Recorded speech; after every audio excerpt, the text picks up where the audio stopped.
Okay, so before we get into the joins, which is the magic of the dual wielding tables that we're going to do, we need to talk about Cartesian products. This is what you don't want to do, basically. So what would happen if we took a query like this? So we're selecting two different columns from two different tables. So these aren't aliased, but the customer name is in the customer table, product description is in the product table. And we didn't do that extra line where we did the where one key equals another key. Bad things can happen. So let's look at this. There we go. Okay, so here is that query. If we run it, we end up getting a lot out of this, right? So if we look at this, the customer table had 14 total records in it. The product table has 19 records in it.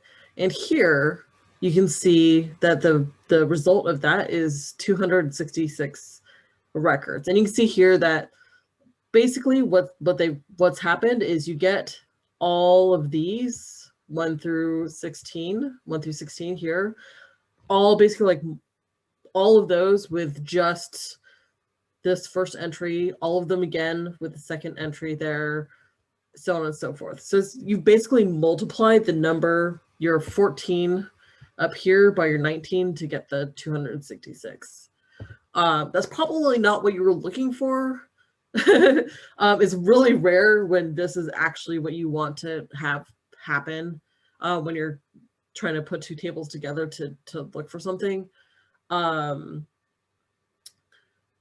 and this isn't a big deal in very small database like this. However, imagine that you work for a company like Amazon and you're looking through their product table, and you did something like this, a customer versus and product, all the customers for Amazon and all the products, the amount of computing power that would be taken up by this one little mistake is just enormous. This is the kind of thing that will get you a call from your IT folks going like, yo, like, don't ever do that again. If you do that again, we will revoke your SQL access. So it can be a very big deal to make this very, very simple mistake. And you can see that it totally let you do that. It's legal, but not wise. So with that caveat, we're going to move into joins and how to do this correctly.